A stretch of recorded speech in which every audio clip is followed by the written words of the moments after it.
और बच्चों क्या हालचाल। अब अपना टॉपिक है accounting treatment of goodwill at the time of admission of a partner. जब भी कोई पार्टनर आ रहा है अपनी फर्म में तो जो वो गुडविल लाएगा उसका क्या ट्रीटमेंट करेंगे।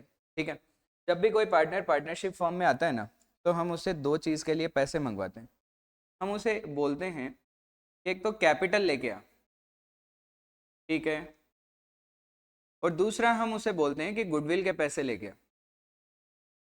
अब अपने माइंड में आता है कि यार ऐसे दो अलग अलग अमाउंट मंगवा रहे हो, कैपिटल के अलग से और गुडविल के अलग से, ऐसा क्यों? एक ही अमाउंट बोल दो ना यार, क्यों फालतू में इतना घुमाना, ऐसा क्यों कर रहे हैं हम लोग। तो देखो, कैपिटल इक्वल्स टू क्या होता है? Assets minus liabilities. इसका मतलब ये हुआ कि जो भी पार्टनर आएगा उसे हम लोग नेट असेट्स में पार्टिसिपेशन देंगे। असेट माइनस लाइबिलिटीज को हम क्या बोल सकते हैं बताओ? Net assets. जैसे मान लो ए एंड बी पार्टनर है, सी को एडमिशन दिया। अभी तक पार्टनरशिप फर्म की जितनी भी प्रॉपर्टीज है, जो भी नेट असेट्स है, वो किसकी है बताओ? ए एंड बी की। लेकिन सी के एडमिशन के बाद में सी को भी उसमें हिस्सा मिलेगा। हिस्सा लेना है तो कैपिटल का पैसा देना पड़ेगा। तो कैपिटल हम उनसे इसलिए मंगवाते हैं ताकि उनका पार्टिसिपेशन किस में हो बताओ? नेट असेट में। ठीक है, तो फिर गुडविल क्यों मंगवा रहे हो? देखो, ए एंड बी पार्टनर है, उन्होंने पार्टनरशिप बिजनेस स्टार्ट किया, तो थोड़ा टाइम हो गया, अब बिजनेस थोड़ा प्रॉफिटेबल भी हो गया। सी आएगा, सी को ए और बी ने जो पहले काम किया उसका प्रॉफिट मिलेगा या नहीं मिलेगा? मिलेगा एकदम। ए और बी सेक्रीफाइस करेंगे कि नहीं करेंगे? करेंगे।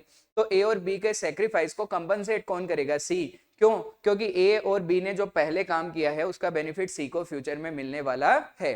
ठीक है, इसलिए सी उनको कंपनसेट करेगा, और कंपनसेट किस नाम से करेगा बताओ? गुडविल के नाम से। ठीक है, तो हम सीधा ये बोल सकते हैं कि प्रॉफिट में पार्टिसिपेशन के लिए वो क्या लेके आता है बताओ?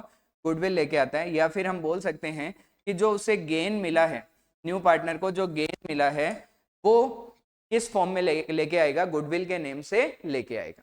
ठीक है, चलो सिंपल सा टॉपिक है। अभी देखो फटाफट कर लेंगे। सब लोग बने रहो साथ में, और साथ में नोट भी करो। नोट करने की हैबिट डालो। ऐसा नहीं है कि यार ठीक है वीडियो चल रहा है, हमने ईयरफोन लगाए हुए हैं और हम बैठे हैं एकदम किसी और ख्यालों में, ऐसा बिल्कुल मत करो। ठीक है ना? यदि आप वीडियो देख रहे हो तो उसी पे फोकस करो, आराम से समझो। मैंने इसीलिए पूरे कोर्स को बहुत छोटे छोटे पार्ट में डिवाइड किया है, ताकि कोई बहुत ज़्यादा लंबे टाइम तक देखेगा तो बोर होगा। ठीक है ना? छोटे छोटे पार्ट है, हर एक टॉपिक को डिवाइड किया है, उसके क्वेश्चन डिवाइड किए हैं, ताकि आपको बहुत ज़्यादा सही लगे। ठीक है, तो आप लोग भी जितना ज़्यादा टाइम हो सकता है वो इस पे दो। छोटे छोटे टॉपिक कवर करते हुए कब पूरा सिलेबस हो जाएगा पता नहीं चलेगा, लेकिन स्टार्ट नहीं करने से कुछ भी नहीं होगा। स्टार्ट करना ज़रूरी है, देखो। ठीक है, तो अब हम चलते हैं accounting treatment of goodwill. Accounting treatment of goodwill मतलब हम लोग केवल ये बात करेंगे कि जो गुडविल का पैसा पार्टनर लेके आया है उसकी क्या एंट्री बनेगी। ठीक है, अलग अलग सिचुएशन में क्या क्या जर्नल एंट्रीज हम लोग पास करेंगे। अच्छा, कैपिटल के पैसे लाया उसकी क्या एंट्री बनेगी? Bank account debit to new partners capital. Asset लाया तो asset account debit to new partners capital. ठीक है, तो हमें किसका समझना है कि गुडविल का क्या ट्रीटमेंट रहेगा। ठीक है, तो गुडविल के अंदर हम इस टॉपिक को तीन पार्ट में मेनली डिवाइड कर सकते हैं। First, when new partner provides premium for goodwill privately। New partner क्या कर रहा है? आपको गुडविल प्रोवाइड कर रहा है, लेकिन कैसे बताओ? प्राइवेटली। प्राइवेटली का मतलब क्या होता है? नया पार्टनर गुडविल के पैसे लेके आया, लेकिन हम उसकी जर्नल एंट्री फर्म में पास नहीं करना चाहते। हम चाहते हैं कि ये पैसा साइड से आए और घर ले जाए, इसे हम पार्टनरशिप फर्म में अकाउंट नहीं करना चाहते, मतलब रिकॉर्ड नहीं करना चाहते हैं। क्या ये सही है? बिल्कुल सही नहीं है, आपको एंट्री पास करनी चाहिए। यही तो प्रूफ है अपने पास फ्यूचर में दिखाने के लिए कि हमने गुडविल के पैसे दिए। ठीक है ना? लेकिन फिर भी चलो, अपने सिलेबस में लिखा हुआ है तो मान लेते हैं कि जब प्राइवेटली गुडविल प्रोवाइड की जाएगी तो गुडविल के लिए कोई भी एंट्री पास नहीं होगी। ठीक है, चलो second, when new partner brings premium for goodwill in form of cash और इन फॉर्म ऑफ असेट। मतलब नया पार्टनर है वो गुडविल के लिए या तो कैश लेके आया या फिर क्या लेके आया बताओ, असेट लेके आया। तो एंट्री क्या बनेगी, सबसे पहले कैश लाने की, अपन बैंक भी लिख सकते हैं और कैश भी लिख सकते हैं, आजकल आपको पता है कि ऑनलाइन ट्रांजेक्शन होती है सारी। तो बैंक या कैश अकाउंट डेबिट, टू में क्या लिखेंगे, premium for goodwill, premium for goodwill. ठीक है, ये गुडविल का पैसा जो लाया गया है ये किसको मिल जाएगा बताओ, पार्टनर को। और कौन से रेशो में, सेक्रीफाइसिंग रेशो में। ऐसा क्यों, क्योंकि पार्टनर ने जो सेक्रीफाइस किया है नए पार्टनर के आने के कारण, उसी का ये कंपनसेशन है न्यू पार्टनर लेके आया है। तो premium for goodwill account debit, और टू में क्या लिखेंगे, सेक्रीफाइसिंग पार्टनर्स कैपिटल अकाउंट। ठीक है, बहुत सिंपल सी एंट्रीज है, bank account debit to premium for goodwill, और फिर क्या कर दिया हमने बताओ, premium for goodwill account debit to sacrificing partners capital account. ठीक है, यदि वो असेट लाता तो असेट में हम क्या करते हैं, असेट लिख देते, जैसे मान लो कोई भी असेट लेके आया, वो बिल्डिंग लेके आया, बिल्डिंग अकाउंट डेबिट लिख देते, मशीनरी लाया, मशीनरी अकाउंट डेबिट लिख देते।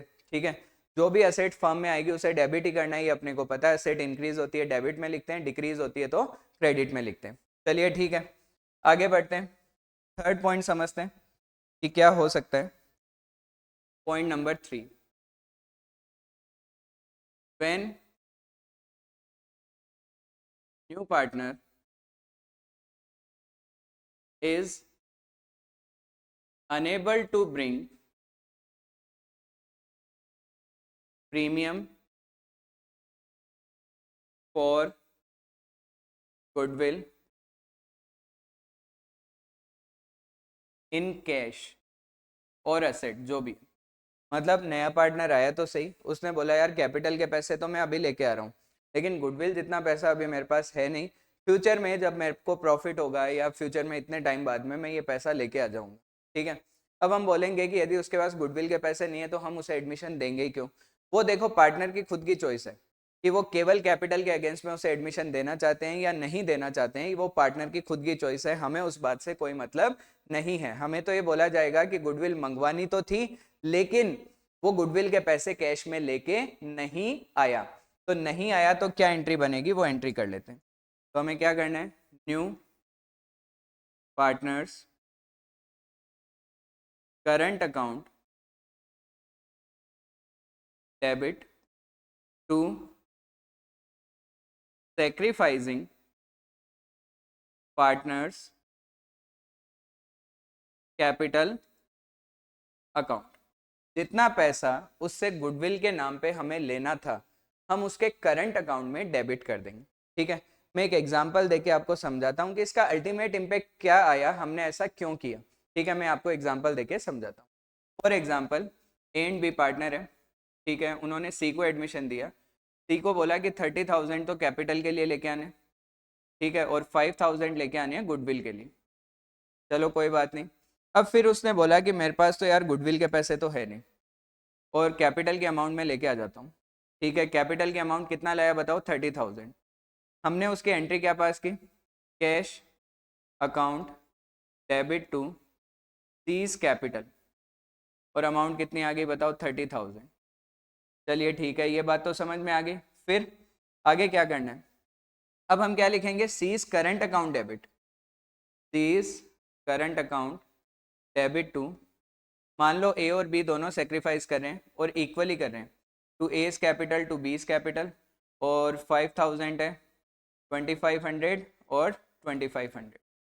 ठीक है, अब जब बैलेंस शीट बनाई जाएगी तो इसका क्या इम्पैक्ट आएगा, देखिए हमने सीज कैपिटल दिखाया जाएगा लाइबिलिटीज साइड में, अमाउंट कितना है बताओ कैपिटल में, 30,000, और सी का करंट अकाउंट जिसका डेबिट बैलेंस है, इसका मतलब नेगेटिव बैलेंस है, उसे असेट साइड में दिखाया जाएगा, और अमाउंट कितना है बताओ, 5,000।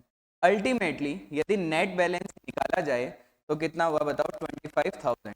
इसका मतलब सी एडमिशन लेने के अगले दिन छोड़ना चाहे तो भी हम उसे 25,000 रुपीज रिटर्न करेंगे, 5,000 रुपीज जो गुडविल के हैं वो रिटर्न नहीं करेंगे।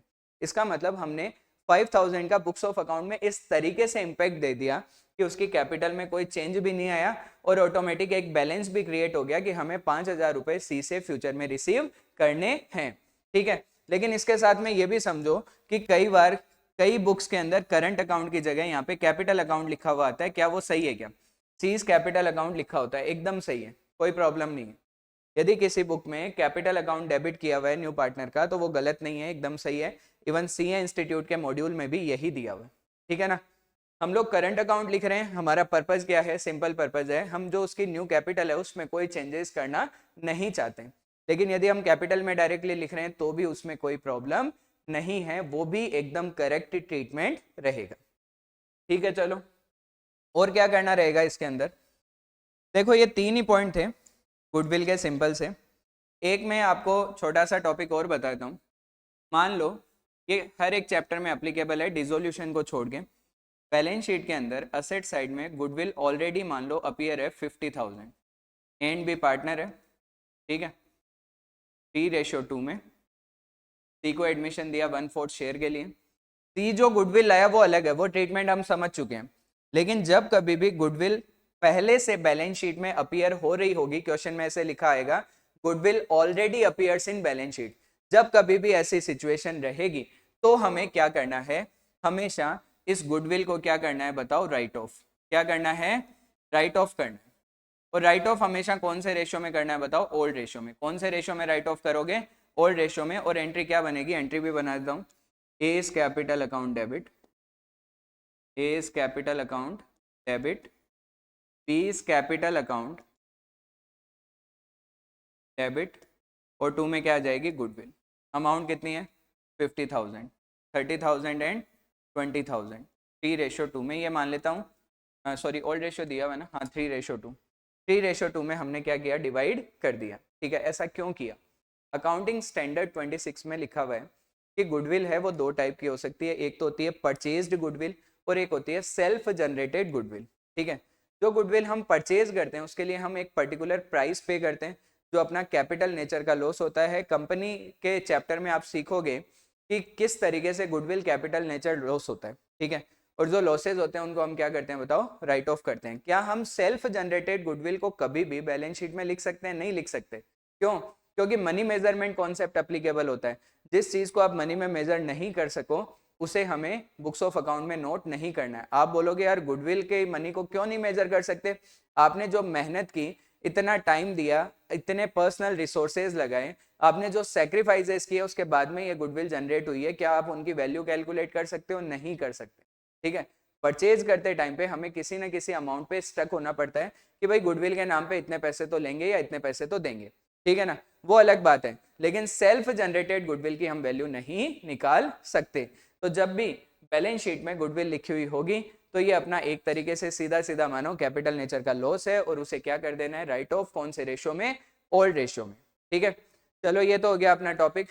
अब क्या करेंगे? क्वेश्चंस। मिलते हैं नेक्स्ट वीडियो में।